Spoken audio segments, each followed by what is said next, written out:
मेरा ससुर मेरे शौहर से नफरत करता था, इसलिए जायदाद के लालच में शौहर को छोड़कर ससुर के साथ रात गुजारने चली गई। जब कमरे में गई तो होश उड़ गए, क्योंकि ससुर के साथ साथ वहां तो मैंने स्याह रंग की खूबसूरत सी नाइटी पहन रखी थी और आखिरी नजर खुद को शीशे में देखा था। होठों पर डार्क रेड लिपस्टिक और खुले हुए बाल मेरी खूबसूरती में मजीद इजाफा कर रहे थे। मुझे यकीन था कि कोई भी मर्द मुझे ऐसे देखकर खुद मेरा दीवाना हो सकता है, तो फिर मेरे ससुर जो 60 की उम्र में थे और काफी अरसे से तन्हा जिंदगी गुजार रहे थे, क्यों ना मेरे काबू आते। एक औरत के लिए किसी मर्द को बहका ज्यादा मुश्किल नहीं होता, और फिर एक ऐसा मर्द जिसकी बीवी को इस दुनिया से गए अरसा हो चुका था, उसके जज्बात को जगाना इतना मुश्किल काम नहीं था। यही सोचकर मैंने अपने आप को तैयार कर लिया था। मैं वो चिंगारी थी जो किसी के भी मर्द के दिल में जज्बात की आग लगा सकती थी। मुझे पूरा यकीन था कि आज की रात मैं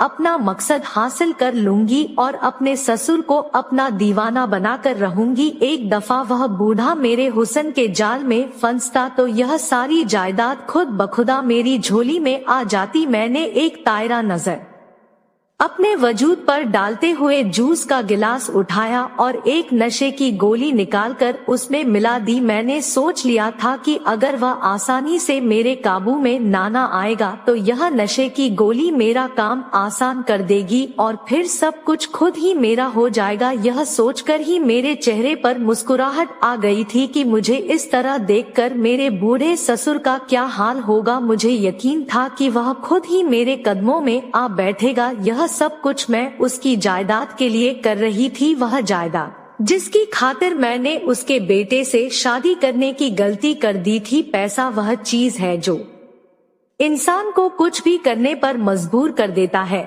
जिसे हासिल करने के लिए इंसान किसी भी हद तक जा सकता है, और मैं भी ऐसे पैसे के पीछे पागल थी। मेरी जिंदगी की सबसे बड़ी महरूम ही पैसा थी और अब मैं किसी भी सूरत इस महरूम को दूर करना चाहती थी, फिर चाहे इसके लिए मुझे अपने ससुर के साथ रात ही क्यों ना गुजारनी पड़ती। मैं अपने शौहर की पीठ पर खंजर खोप को भी तैयार थी। आज की रात मेरी जिंदगी बदलने वाली थी, वह सब कुछ मुझे हासिल होने वाला था। मैं चाहती थी। मैंने घड़ी की तरफ देखा, रात के 2 बज रहे थे। मुझे यकीन था कि इस वक्त इस बड़े से बंगले में मेरे और मेरे ससुर के अलावा और कोई नहीं होगा, क्योंकि सारे नौकर रात के 10 बजते ही अपने क्वार्टर्स में चले जाते थे। जूस का गिलास हाथों में लिए छोटे छोटे कदम उठाते हुए मैं अपने ससुर के कमरे के दरवाजे पर पहुंची थी। हाथ रखते ही कमरे का दरवाजा खुलता चला गया था। मुझे लग रहा था कि किस्मत की देवी भी आज मुझ पर मेहरबान है,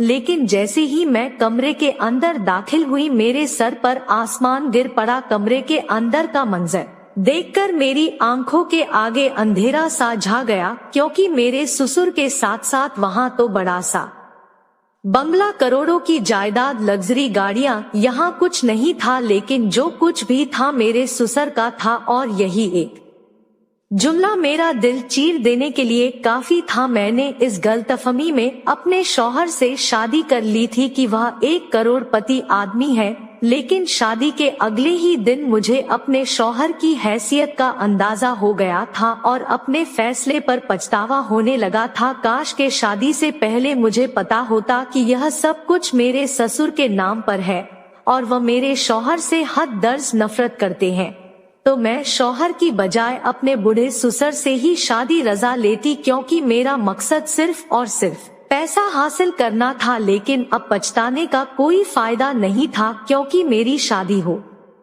चुकी थी और मेरा शौहर मुझसे बहुत मोहब्बत करता था। वह किसी सूरत मुझे छोड़ने वाला नहीं था और उससे तलाक लेकर भी मुझे कुछ खास हासिल होने वाला नहीं था। शादी के अगले दिन ही जिस तरह डाइनिंग टेबल पर मेरे ससुर ने मेरे शौहर को सब नौकरों के सामने बातें सुनाई थी, मुझे अंदाजा हो गया था कि इस घर में मेरे शौहर को क्या हैसियत हासिल है। मेरे ससुर ने तो नौकरों की मौजूदगी का लिहाज भी नहीं किया था और मेरा शौहर सर झुका कर खड़ा रहा था जैसे वो कोई गुलाम हो। इसी वक्त मेरे दिल में यह बात बैठ गई थी कि जब मेरे शौहर की ही कोई हैसियत नहीं तो मुझे इस घर में क्या मुकाम हासिल होगा। लेकिन मेरे ससुर मेरे शौहर के साथ ऐसा रवैया क्यों रखते थे यह बात मुझे मालूम नहीं थी। मैंने सोचा कि मालूम करने की कोशिश करती हूँ कि मेरे शौहर और ससुर के बीच में क्या मामला है जो मेरे ससुर अपने बेटे से इतनी नफरत करते हैं।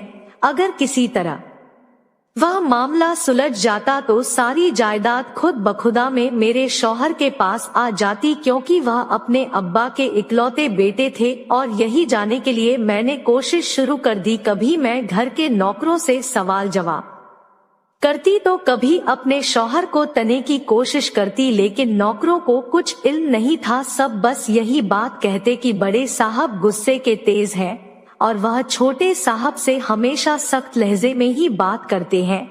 और जब शौहर से इस मामले पर बात करना चाहती तो मेरा शौहर अपने बाप के बारे में एक लफ्ज सुनना भी पसंद ना करता था। जब भी मैं अपने ससुर का जिक्र छेड़ द मेरा शौहर गुस्से से घर से ही निकल जाता और मैं नामुराद रह जाती। जैसे जैसे मेरी शादी को दिन गुजर रहे थे मेरे अंदर गुस्सा भरता ही चला जा रहा था। छोटी चीजों के लिए मैं तड़पने लगी थी, लेकिन मेरा शौहर वह अपने ही बाप के कारोबार में एक मामूली सा मुलाजिम था और उसके पास मुझ पर लुटाने के लिए ज्यादा पैसा नहीं था। मैं जब भी किसी चीज की फरमाइश करती तो मेरा शौहर हिसाब किताब लिखा गाने बैठ जाता कि वो चीज उसकी तनख्वाह में आ भी सकती है या नहीं, और यही बात मेरे तन बदन में आग लगा देने के लिए काफी थी। गुजरते दिन के साथ मेरे अंदर बेचैनी भरती ही जा रही थी। कहने को मैं महल में रहती थी, लेकिन मेरी औकात भी नौकरों जैसी ही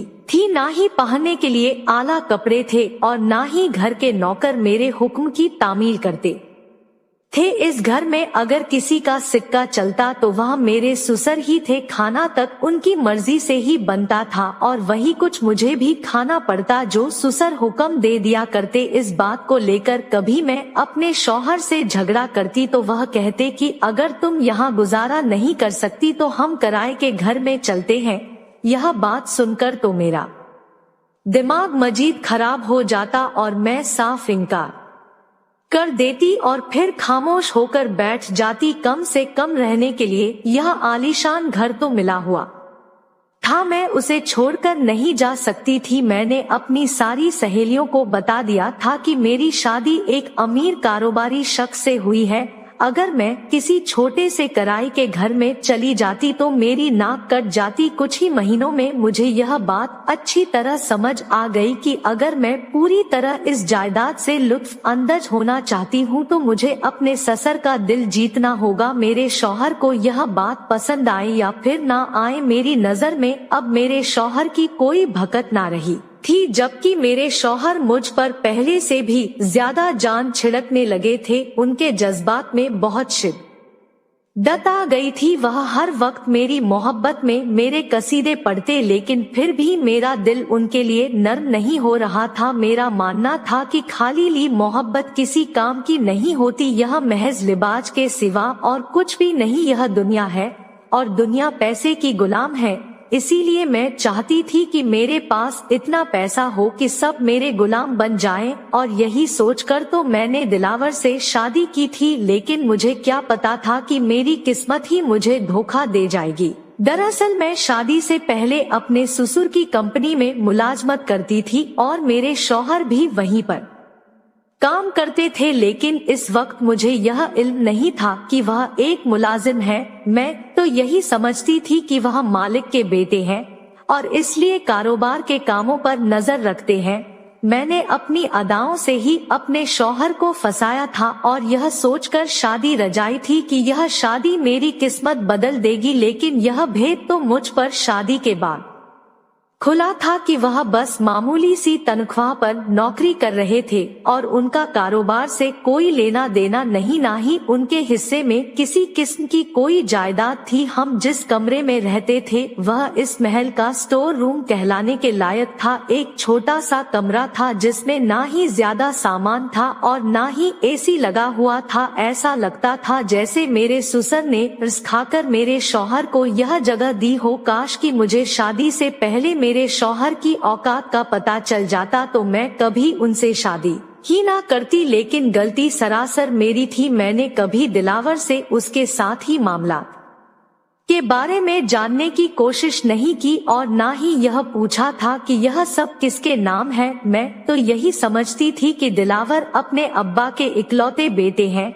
इसलिए आज नहीं तो कल सब कुछ उन्हीं का हो जाएगा। लेकिन यह बात तो मुझे बाद में पता चली कि उनके बाप उनसे किस कदर नफरत करते हैं। बहुत कोशिश के बावजूद भी जब मैं यह ना जान सकी कि मेरे शौहर और ससुर के आपस में क्या मामलात है, तो मैंने अपने ससुर का दिल जीतने के लिए उनकी खिदमत शुरू कर दी। कभी मैं चाय की ट्रे उठाकर उनके कमरे में पहुंच जाती तो कभी जूस का गिलास लेकर उनके पास बैठ जाती। मेरे ससुर अजीबो गरीब किस्म के इंसान थे। कभी वह बहुत मुस्कुरा कर बे जाते तो कभी उनका रवैया बहुत ही रूखा होता, लेकिन मैंने हिम्मत नहीं हार थी। मैं किसी भी तरह बस बूढ़े ससुर का दिल जीतना चाहती थी। शौहर की गैर मौजूदगी में जब भी मेरे ससुर घर पर मौजूद होते मैं जानबूझकर ऐसे लिबास पहनती कि उनकी नजर खुद बखुदा पर जम जाए और किसी तरह वह खुद ही मेरे काबू में आ जाए। लेकिन पता नहीं क्या बात थी कि इतना कुछ करने के बावजूद भी मेरे ससुर ने मुझे गास तक नहीं डाली थी। कभी कभी तो मुझे लगता कि वह नामर्द हैं जिन पर मेरी अदाओं और खूबसूरती का कोई असर नहीं होता। और फिर एक दिन कुछ ऐसा हुआ जो मेरी तवक्को के बिल्कुल पर खिलाफ था। मेरे शौहर काम से वापस लौटे तो सीधे अपने बाप के कमरे में चले गए। आज तक मैंने कभी अपने शौहर को अपने बाप के कमरे में जाते नहीं देखा था। मुझे लगा कि शायद कोई जरूरी काम होगा, लेकिन थोड़ी ही देर में उन दोनों के झगड़े की आवाजें मेरे कानों में पड़ने लगी। वह दोनों बुरी तरह से लड़ रहे थे। पहले मैंने सोचा कि जाकर शौहर को रोकती हूँ कि वह ससुर से झगड़ा ना करे, इस तरह तो हम मजीद दौलत से दूर हो जाते। लेकिन फिर मेरे दिल में यह ख्याल आया कि अगर उन दोनों के झगड़े में कोई ऐसी वैसी बात हो गई और मैं भी अपने ससुर के दिल से उतर गई तो क्या होगा। मैं अपनी पोजीशन ससुर की नजरों में अच्छी रखना चाहती थी, इसीलिए दरमियान में जाना मुनासिब नहीं था। दोनों बाप बेटे खुद ही लड़ झगड़ कर खामोश हो जाते, यही सोचकर मैं चुप बैठ गई थी। थोड़ी देर बाद मेरे शौहर गुस्से के आलम में मेरे पास आए और कहने लगे, अपना सामान भाग दो, अब हम यहाँ नहीं रहेंगे। मैं किराए के घर का बंदोबस्त करता हूँ, हम अभी और इसी वक्त यह घर छोड़ रहे हैं। यह सुनना था कि मेरे सर पर आसमान गिर पड़ा। मैंने अपने शौहर को समझाने की कोशिश की कि अपने का घर छोड़ने की क्या जरूरत है, लेकिन मेरे शौहर के सर पर गुस्सा सवार था। वह कहने लगे कि अब मैं एक पल भी इस घर में नहीं रहूंगा। और फिर देखते ही देखते इन्होंने मेरा और अपना सामान बांध लिया और मेरा हाथ पकड़कर इस बड़े से बंगले से निकल आए। मेरा दिल तो बुरी तरह बेचैन हो गया था। मैं अपने ससुर का दिल जीतने की कोशिश कर रही थी और मेरे शौहर ने इतना बड़ा फैसला कर लिया था। मैं किसी भी सूरत इस महल नुमा बंगले को नहीं छोड़ना चाहती थी, लेकिन शौहर के आगे मजबूर थी। मेरे शौहर मुझे एक छोटे से घर में लेकर शिफ्ट हो गए और अपनी नौकरी भी बदल ली। मेरे दिल में जो थोड़ी बहुत उम्मीद बाकी थी शौहर के इस फैसले से वह भी खत्म हो गई और अब तो जिंदगी ही वापस वही हो गई थी जहां से शुरू हुई थी। छोटे से घर से ही उठकर मैं बड़े से बंगले में पहुंची थी और अब फिर वापस छोटे से घर में आ गई थी। मेरे और शौहर के दरमियान छोटी छोटी बात पर झगड़े होने लगे थे। मैं अक्सर उन्हें कहती कि आपने गलत फैसला किया है। ऐसी कौन सी बात थी जिस पर आपने अपने बाप से इस तरह झगड़ा किया। मेरी बात सुनकर मेरे शौहर खामोश हो जाते और गहरी नजरों से मुझे देखने लगते। कभी कभी तो मुझे उनकी खामोशी बहुत ही बरसरा लगती थी। फिर एक दिन मेरे शौहर ने मुझे बताया कि वह 1 हफ्ते के लिए कारोबार के काम से दूसरे शहर जा रहे हैं। वह चाहते थे कि मैं अपनी माँ के घर चली जाऊं। जब वह वापस आएंगे तो मुझे वहां से ले लेंगे, लेकिन मैंने इनकार कर दिया और अपने शौहर से कह दिया कि मैं अकेले रह सकती हूँ, मुझे कोई परेशानी नहीं। मेरे शौहर कहने लगे ठीक है, लेकिन मेरी गैर मौजूदगी में मेरे बाप से किसी किस्म का कोई वासा ना रखना। अगर वो यहाँ आए भी तो भी उनसे बात करने की कोई जरूरत नहीं। वो मुझसे हद दर्जा नफरत करते हैं और मुझे डर है कि कहीं वह तुम्हें मेरे खिलाफ ना कर दे। उनकी बात सुनकर मैं चौंक गई और मेरे दिल में ख्याल आया कि यही सही वक्त है जब मैं तन्हाई का फायदा उठाकर अपने बूढ़े ससुर को अपने जाल में फंसा सकती हूँ। वो एक मर्द है और कब तक मेरे वजू से नजर चुरा सकते हैं। अपने शौहर की गैर मौजूदगी में तो मैं उनके बंगले पर जा सकती थी और यही सोचकर मेरे चेहरे पर मुस्कुराहट आ गई थी। मेरे शौहर पूछने लगे क्या बात है, क्यों मुस्कुरा रही हो। मैंने मुस्कुराकर अब अपने शौहर से कहा कि बस यही सोच रही हूँ कि अब की बार आप वापस आएंगे तो आपको सरप्राइज दूंगी। मेरा शौहर मुझसे बहुत मोहब्बत करते थे। यह सुनकर खुश हो गए और मेरे गले लगकर कहने लगे अपना बहुत ख्याल रखना, मैं हफ्ते भर में लौट आऊंगा। और फिर अपना सामान उठाकर घर से निकल गए। उनके जाते ही मैंने सुकून का सांस लिया, क्योंकि अब उनके साथ मेरा दम घुटता था। मेरे शौहर ने मुझे एक हसरत भरी जिंदगी के सिवा और कुछ नहीं दिया था और सारी आसाइशत और ख्वाहिश से शादी की थी। मैं इन सब से भी अब महरूम थी, इसीलिए मेरे लिए अब यह शादी बिल्कुल बेमायनी थी। मुझे अपने शौहर से कभी भी मोहब्बत नहीं थी। अब मुझे एक दफा फिर अपने ससुर के घर जाना था और अपनी किस्मत आजमानी थी। शाम के वक्त मैंने अपना मुख्तसर सा सामान लिया और अपने ससुर के दरवाजे पर पहुंच गई। मुझे देखकर वह हैरान हुए। मैंने उन्हें रोते हुए बताया कि उनका बेटा मुझे तन्हा छोड़कर दूसरे शहर चला गया है। जब तक वो वापस नहीं आ जाता वो मुझे अपने पास रख ले। पहले तो मेरे ससुर हैरत से मुझे देखने लगे और फिर इन्होंने मुलाजिम से कहकर मेरा कमरा खुलवा दिया। मुझे लगा था कि मुझे इतनी आसानी से दोबारा इस घर में जगह नहीं मिलेगी, लेकिन मेरे ससुर ने ज्यादा सवालों जवाब नहीं किए थे। अब मुझे रात का इंतजार था कि जब मैं आसानी से अपना मकसद पूरा कर सकती थी। रात के 2 बजते ही मैं खूब तैयार होकर अपने ससुर के कमरे के दरवाजे पर पहुंच गई थी। मेरे हाथ में जूस का ग्लास था जिसमें मैं नशे की गोली डाल चुकी थी। मेरा इरादा था कि अगर मेरे ससुर खुद से मेरे पीछे दीवाने नहीं होंगे तो मैं उन्हें यह जूस पिला दूंगी और नशे के बाद तो वह अपने हवास ही खो बैठेंगे। मैं उनकी कोई ऐसी वीडियो रिकॉर्ड कर लूंगी कि जिससे उन्हें ब्लैकमेल करके पैसा हासिल करती रहूंगी। लेकिन मुझे यह मालूम नहीं था कि मेरी यह सारी मंसूबा बंदी एक एक झटके में ही नाकाम हो जाएगी। जैसे ही मैं कमरे के अंदर दाखिल हुई तो अंदर का मंजर देखकर मेरे होश उड़ गए, क्योंकि कमरे में मेरे ससुर तन्हा नहीं थे बल्कि उनके साथ साथ मेरा शौहर भी मौजूद था और वो दोनों बड़े आराम से बैठे बातें कर रहे थे। उन दोनों को एक साथ देखकर मैं हक्का बक्का रह गई थी, क्योंकि जिस लिए मैं कमरे में दाखिल हुई थी मेरा शौहर खुद भी मुझे फटी भटी निगाहों से देख रहा था और ससुर के चेहरे पर एक अलग ही मुस्कुराहट थी। दिलावर की आंखों में बिल्कुल बेयकीनी थी, जैसे उन्हें मेरी यह हालत देखकर सकता हो गया हो। मेरे ससुर ने मुस्कुराकर मेरी तरफ देखा और कहने लगे, बहू अंदर आ जाओ, दरवाजे पर ही क्यों रुक गई हो? मैं तुम्हारा ही इंतजार कर रहा था। मुझे ऐसा लगा जैसे मुझ पर कड़ो पानी पड़ गया हो। मुझे चक्कर आने लगे थे। मैंने बड़ी मुश्किल से खुद को संभाल रखा था। कुछ देर पहले तक मैं अपने हुस्न और अपनी जवानी पर नाज कर रही थी और अब अपने शौहर को सामने पाकर मुझे समझ नहीं आ रहा था कि मैं किस तरह खुद को छुपाऊं। दिल चाह रहा था कि जमीन फटे और मैं उसमें समा जाऊं। मेरा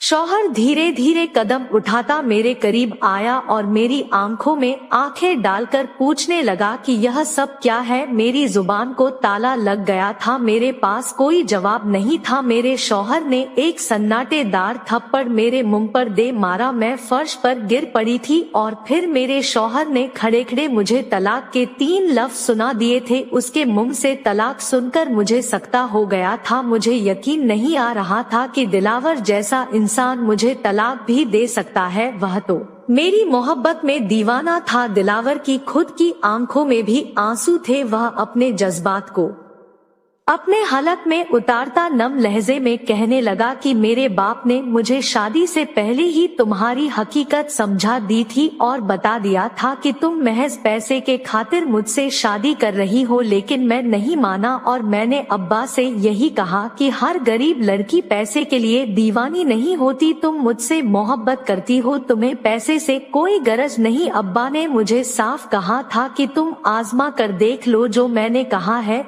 वही सच साबित होगा। और मैंने अब्बा के आगे अपनी मोहब्बत का भरम कायम रखने के लिए तुम्हें आजमाने की बात पर हामी भर ली थी। अब्बा मुझसे नफरत नहीं करते थे, लेकिन तुम्हें आजमाने के लिए अब्बा ने मुझे मुलाजिम बना दिया और खुद मालिक बन गए और मुझसे रत का इजहार करने लगे ताकि तुम्हें इस बात का यकीन हो सके कि मेरे पास कोई दौलत जायदाद नहीं और ना ही हो सकती है। मुझे लगा था कि मेरे हाथ खाली होने पर भी तुम्हें कोई फर्क नहीं पड़ेगा, तुम मुझसे पहले जैसी ही मोहब्बत का इजहार करोगी, लेकिन हर गुजरते दिन के साथ तुम मुझसे दूर होती चली गई। लेकिन मैंने फिर भी अपनी मोहब्बत में कोई कमी ना छोड़ी। मैं अपनी मोहब्बत से तुम्हें जीत लेना चाहता था, लेकिन दौलत की वजह से तुमने मुझे छोड़ दिया और छोटी से छोटी बात पर मेरे साथ झगड़ा शुरू कर दिया। मैं जान गया था कि अब्बा की बात सच है, लेकिन फिर भी तुम्हारे लिए अब्बा से लड़ता रहा। और फिर जब एक दिन अब्बा ने मुझे बताया कि तुम उनके सामने नाजेबा लिबास में आती हो, तो मुझे यकीन आया। अब्बा ने यह बात मुझे फोन पर कही थी, इसीलिए मैं ऑफिस से आते ही अब्बा के कमरे में गया और अब्बा से झगड़ा शुरू कर दिया कि वो तुम पर इस तरह के इल्जामात ना लगाए, लेकिन अब्बा ने कहा कि वह सच कह रहे हैं। फिर भी मैंने अपने बाप से ज्यादा तुम पर एतबार किया और तुम्हें यहाँ से लेकर अलग हो गया। अब्बा बार बार मुझे फोन करते रहे और यकीन दिलाने की कोशिश करते रहे कि वह सच कह रहे हैं, लेकिन फिर भी मैं तबार ना कर सका। और फिर अब्बा ने मुझसे एक आखिरी खेल खेलने के लिए कहा। अब्बा ने मुझे कहा कि तुम दूसरे शहर जाने का नाटक करो और देखो तुम्हारी बीवी तुम्हारे पीछे क्या करेगी। तुम्हें खुद पता चल जाएगा कि कौन सच्चा है और कौन छोटा। मैंने ऐसा ही किया और दूसरे शहर जाने के नाम पर अब्बा के पास आ गया। मैं देखना चाहता था कि तुम क्या करोगी। मुझे यकीन था कि मेरी मोहब्बत जीतेगी और अब्बा का शक हार जाएगा, लेकिन जीतेगी। और अब्बा का शक हार जाएगा, लेकिन अब्बा की बात सही साबित हो गई। मेरे मना करने के बावजूद अपना सामान उठाकर ना सिर्फ तुम यहाँ चली आई, बल्कि रात के अंधेरे में इस नजबा लिबास में अब्बा के कमरे तक पहुँच गई। यकीनन तुम्हारा मकसद अब्बा को अपने जाल में फंसाकर जायदाद का हसूल ही था, लेकिन जान लो कि मैं और मेरा बाप अब तुम्हारे किसी धोखे में नहीं आएंगे। अब्बा तो तुम्हारी असलियत से वाकिफ थे ही। मेरी आंखों पर से भी अब मोहब्बत की पट्टी उतर गई है। मैं तुम्हें तलाक दे चुका हूँ। अब तुम्हारा और मेरा कोई रिश्ता नहीं, इसलिए तुम अभी और इसी वक्त इस घर से और हमारी जिंदगियों से चली जाओ। यह कहकर दिलावर ने मुंह फेर लिया था और दोबारा मुझ पर नजर डालना भी गवारा ना किया। मेरे ससुर भी खामोशी से सर झुकाए बिस्तर पर बैठ गए थे। उनके चेहरे पर अफसोस नजर आ रहा था। अपने जवान बेटे को तकलीफ में देकर वह भी खुश नहीं थे। अलबत्ता इन्होंने अपने बेटे की आंखें जरूर खोल दी थी। मैंने रोते हुए दिलावर से माफी मांगनी चाहिए, लेकिन इन्होंने मुझे माफ ना किया बल्कि आधी रात को अपने घर से बाहर निकाल दिया। मैं अपना मुख्तसर सामान लिए वापस अपनी माँ के दरवाजे पर चली आई और आज भी अपनी माँ की दहलीज पर ही बैठी हूँ। रह कर मुझे दिलावर की आंखों के आंसू याद आते हैं और अब मुझे एहसास होता है कि वाकया ही दिलावर मुझसे सच्ची मोहब्बत करते थे और उनकी मोहब्बत दुनिया की किसी भी दौलत से ज्यादा कीमती थी। मैंने उनके साथ कुछ ही महीने गुजारे थे। इन्होंने मुझे आयशा और महंगे थाइफ तो ना दिए थे, लेकिन अपनी मोहब्बत का मान जरूर दिया था कि इज्जत से उनके साथ खड़ी हो सकती थी। तलाक के दूसरे ही दिन दिलावर ने मुझे हक मेहर के लाख रब भी भिजवा दिए थे, लेकिन यह लाख अब मेरे लिए कोई हैसियत नहीं रखते थे, क्योंकि अब मैं जान गई थी कि दुनिया की सबसे बड़ी दौलत शौहर की मोहब्बत और उसका साथ है। बाकी सब महज वक्ती चीजें हैं। मेरी सब बहनों से गुजारिश है कि लालच में आकर कभी अपना घर बर्बाद ना करे। अगर इस दुनिया में सबसे ज्यादा कोई कीमती चीज है तो वह एक ऐसा इंसान है जो आपसे मोहब्बत करता है और आपके साथ किसी खास रिश्ते में जुड़ा हुआ है। क्या आप भी मेरी बात से इत्तेफाक करते हैं? कमेंट्स में जरूर बताइएगा। नाजरीन, अगर आपको हमारी वीडियो पसंद आई है तो लाइक और शेयर जरूर कीजिए और ऐसी मजीद वीडियोस देखने के लिए हमारे चैनल को सब्सक्राइब कर लीजिए।